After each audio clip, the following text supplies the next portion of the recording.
wajib fardu ain ilmu fikih. Banyak yang berokok. Boleh, saya mau susah rokok.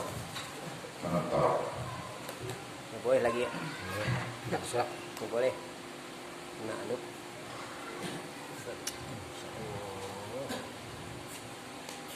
Bisa ada panggilan. Jauh. Bisa ada panggilan jauh kali. Jauh. Biasanya kalau kita ibadah asal ibadah, yang penting ibadah, yang penting gua nyampe ke masjid, yang penting nyampe ke mushola, yang penting nyampe ke majelis taklim gitu. Tapi nggak diperhatikan bagaimana caranya ibadah tersebut supaya betul, supaya benar menurut syariat agama Islam. Biasanya memang. Jadi memang bagi orang yang belum bisa ketika mereka sholat atau berwudu, bersuci, dimaafkan. Tetapi ketika orang tersebut bisa untuk belajar, mengaji, dia tidak berangkat ke pengajian atau tidak belajar, maka hukumnya berdosa.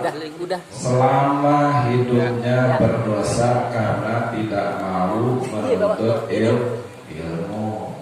Itu dosanya. Makanya wajib kita belajar ilmu fikih. Yang kata Nabi, yang di dalam hadis qudsi, Allah Subhanahu wa taala berfirman, "Wa may yuridillaha yufaqihu fiddin."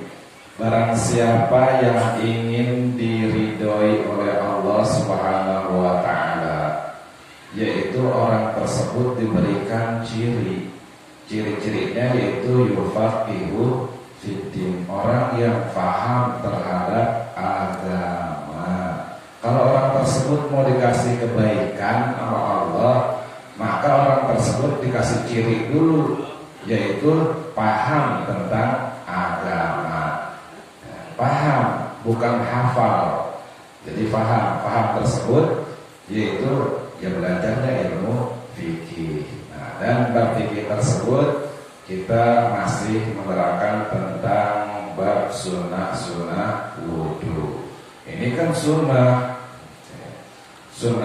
kalau dikerjakan dapat pahala, ditinggalkan tidak berdosa. Itu namanya sunnah. Ditinggalkan pun nggak apa-apa, tetap sah wudunya. Cuman yang kita harapkan wudu yang sempurna. Wudu yang sempurna itu yang bagaimana? Ternyata kita pikir banyak menerangkan tentang wudu, sunnah wudu juga banyak. Belum kita belajar hikmah wudu, belum ada wudu zahir, ada wudu batin. Terus apa dibalik kita kocok tangan, kenapa harus berkumur, kenapa? Nah itu banyak. Ada cerita-cerita, kisah-kisah orang-orang yang keutamaannya daripada menjaga wudu banyak. Dan juga Rasulullah SAW dalam sabdanya, "Inna ummati ya'tuna yaumal qiyamah ghurran muhajjalin min asaril wudu." Sesungguhnya umatku, kata Nabi, nanti akan datang di hari kiamat ghurran muhajjalin, yaitu dengan wajah yang bersinar-sinar. Kalau kita dianggap sama Nabi Muhammad, mudah-mudahan insyaallah ya.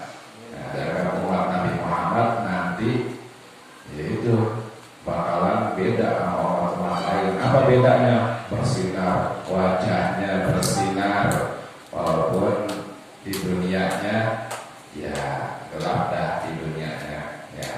Itu udah takdir kalau dunia gelap. Nah, wajahnya bersinar nanti di akhirat. Wajahnya bersinar, anggota wudhu yang lain tangannya bersinar, kepalanya, rambutnya bersinar, kakinya bersinar. Wah, umat Nabi Muhammad. Nah, pas dipanggil digeroin sama Nabi Muhammad gampang, udah kelihatan cahayanya. Nanti ghurran muhajjalin min asaril wudu, bekas wudu. Bekas itu artinya bukan bekas air wudhu, bukan, tetapi dari bekas tersebut, asar tersebut, bekas-bekas kita berwudhu, yaitu membaguskan daripada tingkah laku kita, ya, yang biasanya rada-rada sombong dikit, wah karena sering wudhu beda, ya, jadi lebih rendah hati, rendah diri, ya, yang biasanya sering nyakitin orang lain, sering zalimin orang lain, udah sering wudhu beda, ya, jadi sering memaafkan terhadap orang lain gitu. Faman istata'a minkum ayyuti laboratuhu falyaf'al. Maka barang siapa yang bisa, ya, di antara kalian, yaitu untuk melebihkan daripada basuhan-basuhan wudhu, maka kerjakanlah. Kerjakan. Jadi wudhu yang sempurna itu bukan yang wajib-wajib doang, tetapi yang lainnya, yang sunnahnya, yang adab-adabnya. Nah, kita akan bahas di sini. Kemarin masih kita wa masul jami'ir roksi, yaitu sunnah wudhu. Sunnahnya mengusap seluruh rambut. Yang pertama itu baca bismillah, sunnah baca bismillah. Yang kedua sunnah kocok tangan sunnah. Ini sunnah, udah tahu, harus tahu, wah ini sunnah bukan wajib. Nah ini sunnah, harus tahu. Ketika kita mengerjakan yang sunnah, ini sunnah gitu. Bahkan niatnya juga sunnah. Niat mengerjakan yang sunnah itu sunnah gitu ya, sunnah. Nah, kocok tangan, terus kumur-kumur, bagusnya kumur dengan memasukkan air ke dalam hidung, itu dibarengin bareng-bareng satu kali kerocokan air nih ya. Kita kan biasanya kita pisah antara kumur sama hidung beda, jadi bagusnya lebih afdol lagi disatuin antara kumur sama ngisep air ke dalam hidung, disatuin gitu. Tapi juga sunnah dapat sunnah sih, kalau cuma air di hidung doang ini dapat sunnah. Kita kan kadang-kadang wudhu ya begitu doang jadi gitu. Enggak diisep ke dalam. Padahal yang lebih utama itu diisep air ke dalam. Tapi jangan pas bulan puasa. Nah, ini mas sengaja kemari bulan puasa sholat diisep ke dalam. Nah, jangan. Nah, kalau lagi nggak puasa gitu, baru boleh diisep ke dalam, dikeluarin lagi tuh airnya. Nah, terus sunnah lagi yaitu mengusap seluruh kepala. Itu mengusap seluruh kepala. Kalau Imam Syafi'i, imam kita, itu hukumnya sunnah. Wajibnya yaitu mengusap ubun-ubun, minimal ada 3 helai rambut. Kalau yang botak kita punya rambut ya niatin mengusap rambut, cuman yang nggak punya rambut botak, jadi sekira-kira orang yang tumbuh rambut. Jadi sunnah kalau wudhu itu sunnahnya kopiah dilepas, ya kalau perempuan turunan dilepas, sunnah itu juga. Jadi jangan dipakai kopiah begitu. Kita kan dipakai kopiah. Nah, sunnah kopiahnya dilepas. Ntar ada yang ambil atau tukar kopiah kita. Karena kopiah hitam itu kadang-kadang mahal ya dalamnya. Pakai selip-selipan, ya takut ketahuan sama bini. Kalau dikantongin jadi di sini nggak ketahuan, aman. Nah, itu sunnahnya semua rambut. Jadi kalau yang wudhu semua rambut jangan diomelin. Kita ngomong, loh, rumah adem, jangan diomongin. Jangan itu mah karena kita belajar itu dapat kesunahan wudhu, pengen wudhu yang sempurna. Terus yang selanjutnya wa masul jami'ul uzunaini zahirul wa batinul bimain jadi. Dan selanjutnya kesunahan wudhu yaitu mengusap kuping, kedua kuping. Nah, kedua kuping tersebut sunnahnya memasukkan kaifiyatul maswihima Nah, ayat pula yaitu memasukkan jari telunjuk ke dalam lubang kuping. Nanti mau biar terang ini, biar terang anggota tubuh kita nih nanti di yaumil kiamah. Yakin kita, yakin nanti bakal dikumpulkan lagi oleh Allah Subhanahu wa taala di yaumil kiamah. Nah, ketika kita udah ada dalam kubur, nah, terus semua dibangunin lagi lah. Nah, itu di padang mahsyar semua dikumpulin. Nah, itu kita bagaimana supaya wudhu kita itu benar-benar sempurna di mata Allah. Nah, itu dari ujung tangan telunjuk ini masukin ke lubang kuping. Terus ini apa namanya? Ibu jari apa sih ya? Jempol, ya jempol cuy. Nih jempol, tuh kita dari bawah tarik ke atas 1, 2, 3. Kita makan orang ya asal gitu, buru-buru. Nah itu sebenarnya begitu 1, 2, 3 sunnah tuh. Dan yang selanjutnya watahrilul lihyatil kasabi, yaitu menyela-nyela daripada jenggot yang tebal. Disela-sela. Nah itu sunnah hukumnya. Bagaimana ukuran jenggot tebal? Ukuran jenggot tebal kalau kita ngobrol sama dia hadap-hadapan, kulit dalamnya gak kelihatan. Itu namanya jenggot tebal. Kalau kita ngobrol sama dia hadap-hadapan, kulitnya kelihatan, masih itu namanya jenggot tipis. Jenggot tipis wajib dibasuh ke dalam kulitnya, wajib disela-sela. Kalau jenggot tebal sunnah. Bagi laki, bagi perempuan, nah, kalau yang punya jenggot tebal, yaitu harus wajib perempuan dan banci unsa. Ada perempuan yang gitu? Nggak tahu dah. Ya, di fikihnya ada, soalnya saya menerangkan di fikih. Nah, di fikihnya ada. Itu wajib kalau perempuan sama unsa itu yang punya kelamin 2. Ya, punya kelamin 2, batang punya, lubang punya. Nah, namanya unsa, itu banci beneran di dalam Islam. Ya, dalam fikih ada. Nah, kalau yang itu berjenggot, nah itu wajib. Nah, wajib disela-sela ke dalam ketika membasuh muka. Wa takhlilu asabi'il yadaini wa rijlaini, dan sunnah lagi menyela-nyelakan air yaitu di antara jari-jari kedua tangan. Jari-jari kedua tangan dan jari-jari kedua kaki. Itu sunnah juga. Sunnah ketika basuh tangan itu sunnah ini kita. Terus kaki juga sunnah, sela-sela kaki di sini. Kecuali yang nempel, yang susah dibuka. Gitu. Kan ada enggak ya jari yang nempel?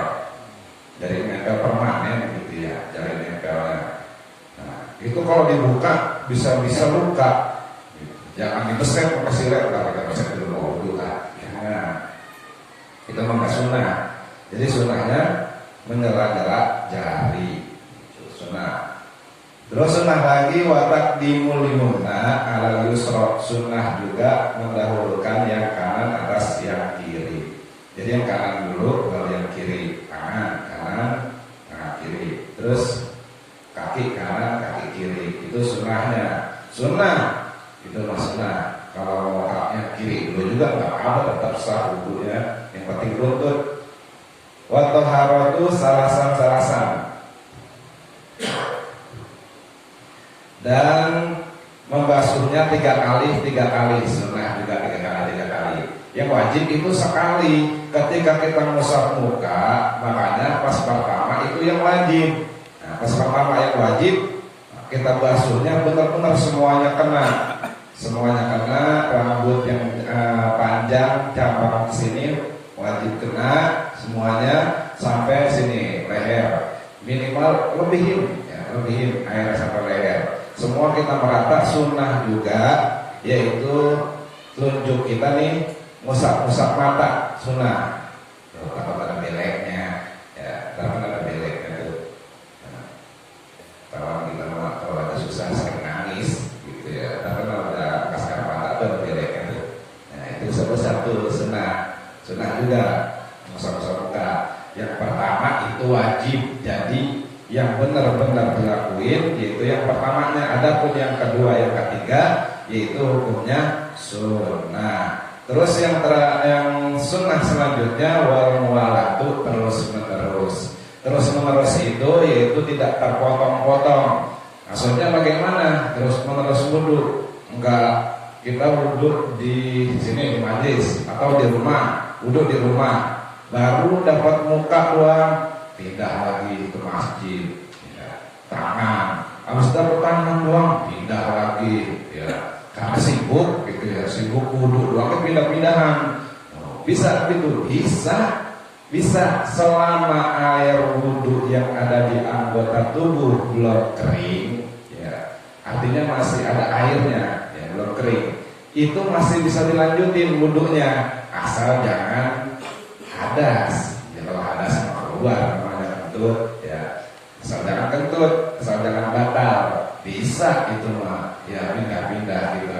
Yang penting mah nggak usah kering dulu ininya, air wudhunya di anggota tubuh kita. Nah, kita pun dapat tangan dipanggilin sama orang, ya, atau ada paket, balik lagi kita mau wudhu lagi bagaimana? Kalau masih basah, lanjutin wudhunya, gitu. Ini mah sunnah terus menerus sunnah. Dalam kitab lain, yaitu kesunahannya masih banyak dalam kitab lain. Ada juga sunnah la'amartuhum bisiwak. Kata Nabi, kalau tidak memberatkan, yaitu aku akan perintahkan kepada umatku untuk bersiwak ketika hendak berwudu, ketika sebelum berwudu, dan juga sebelum sholat juga. Sebelum wudu siwak, pakai siwak. Tahu nggak siwak ya? Siwak itu kayu arok yang dari Arab. Nah, yang kalau ada orang bikin punya dia, ya tuh kayu begitu. Yang main kayu rambutan tapi ya harus besok nyari kayu rambutan gitu. Ya, wah ini siwak ini sunnah, jangan ayo pada nyerap gitu. Ya, pada berdarah gigi istri. Nah itu mah khusus siwak itu adanya di Arab, ya kayu arok.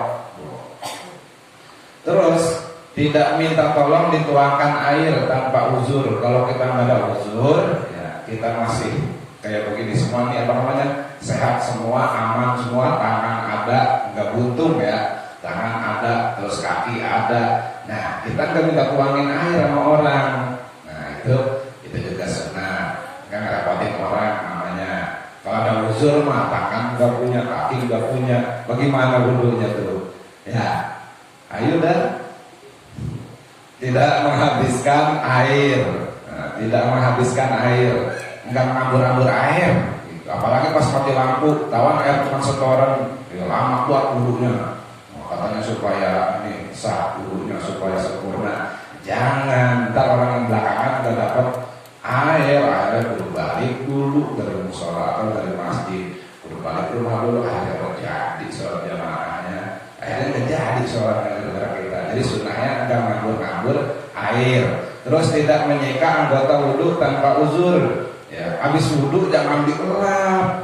Ya, sunnahnya habis wudhu jangan dielap. Setiap tetes air yang keluar, nah ini maksud kita berwudhu batin itu, setiap kita kocok tangan, banyak dosa di sini. Jangan comot sama orang, sentil sama teman, gebuk-gebuk orang, terus apa matiin hewan, padahal hewan dari Allah gitu ya. Banyak di sini, banyak banget dosa kita ya. Ngambil nyomot tahu ya, nyomot tahu goreng 2, aku 1 gitu ya. Banyak nih dari tangan ini. Oh iya, ketika kita kocok tangan, ampuni ya Allah dosaku. Nah, rontok semua. Terus ketika umur-umur dari perkataan-perkataan kita, wah ini banyak ya. Makanya sehatin al-asroh itu bertobat. Ketika wudhu itu taubat kita kepada Allah Subhanahu wa ta'ala. Itu jangan diseka, jangan dielap. Kalau udah habis wudhu jangan dielap, sunnahnya gitu. Kalau mau dielap juga nggak apa-apa gitu. Kalau udah habis wudhu mau ketemu nih sama orang, kayaknya muka kita gerahan, padahal habis wudhu kita elap, nggak apa-apa kalau uzur. Terus meletakkan pada air tangan kanan ketika menggayungkan dan pada tangan kiri ketika mengeluarkan kedua tangan. Kalau pakai gayung, tangan kanan yang megang gayung. gayung ya. Terus ketika basuh tangan kanan pakai tangan kiri itu kalau pakai gayung. Terus mendahulukan niat besertaan permulaan sunnah wudu ya, mendahulukan niat sunnah, maksudnya niat sunnah. Ketika pecah tangan saya niat sunnah wudu, ketika kumur-kumur niat sunnah wudu gitu. Terus melafalkan niat itu yaitu dalam bahasa Arabnya itu sunnah ya. Nawaitu wudu'a li raf'il hadasil asghari fardhu lillahi ta'ala. Seorang kita susah buat ngapal itu mah sunnah, makanya bahasa Arabnya.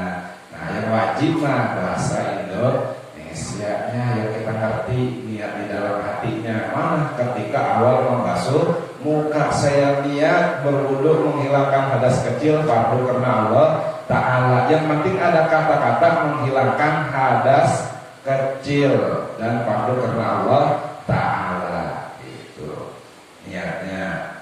Terus mempertahankan mengingat niat sampai selesai wudu. Sampai selesai wudu kita tahankan, kita ingat niat kita ya, niat berwudu kita untuk menghilangkan hadas kecil.